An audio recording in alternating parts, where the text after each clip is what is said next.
ನಮಸ್ಕಾರ ರೀ ಎಲ್ಲ ದೊಡ್ಡ ಮಂದಿಗೆ ಮತ್ತೊಂದು ವಿಡಿಯೋಗೆ ತಮಗೆಲ್ಲ ಸ್ವಾಗತ. ಬೊಮ್ಮಸಂದ್ರದಿಂದ ಜಸ್ಟ್ 9 ಕಿಲೋಮೀಟರ್ ಹತ್ತಿರದಲ್ಲೇ ಇಂಥೊಂದು ಅದ್ಭುತವಾದ ಟೆಂಪಲ್ ಇದೆ ಅಂದ್ರೆ ನೀವು ನಂಬ್ತೀರಾ? ನಂಬಲೇಬೇಕು. ಬೊಮ್ಮಸಂದ್ರದಿಂದ ಅತ್ತಿಬೆಲೆ ಹೋಗುವ ದಾರಿಯಲ್ಲಿ ಗುಡ್ಡಟ್ಟಿ ಎಂಬ ಬಸ್ ಸ್ಟಾಪ್ ಹತ್ರನೇ ಕಾಣುತ್ರಿ ಈ ಅದ್ಭುತವಾದ ದೇವಾಲಯ. ಈ ದೇವಾಲಯದ ವಿಶೇಷತೆ ಬಗ್ಗೆ ಮಾತಾಡೋಣ ಬನ್ನಿ ನನ್ನ ಜೊತೆ.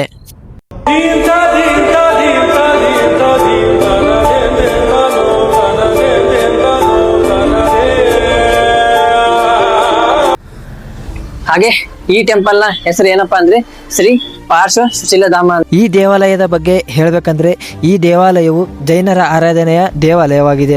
ಈ ದೇವಾಲಯವು ವೈಟ್ ಮಾರ್ಬಲ್ ಎಂದೇ ಪ್ರಸಿದ್ಧಿಯಾಗಿದೆ.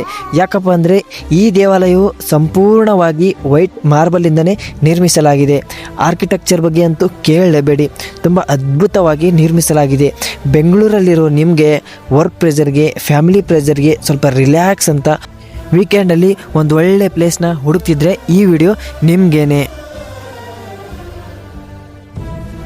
ನಾನು ಹೋಗಿದ್ದೆ ರೀ ನಮ್ಮ ಫ್ರೆಂಡ್ ಜೊತೆಗೆ. ನೀವು ನಿಮ್ಮ ಫ್ರೆಂಡ್ನ ಟ್ಯಾಗ್ ಮಾಡಿ ಕೇಳಿ ನಾವು ಯಾವಾಗ ಹೋಗೋಣ ಅಂತ. ಹಾಗೆ ಈ ವಿಡಿಯೋನ ಇಷ್ಟ ಆದರೆ ಲೈಕ್ ಮಾಡಿ, ಶೇರ್ ಮಾಡಿ, ಹಾಗೆ ಫಾಲೋ ಮಾಡೋದನ್ನ ಮರಿಲೇಬೇಡಿ. ಮತ್ತೆ ಸಿಗೋಣ್ರಿ ಮುಂದಿನ ವಿಡಿಯೋದಾಗ.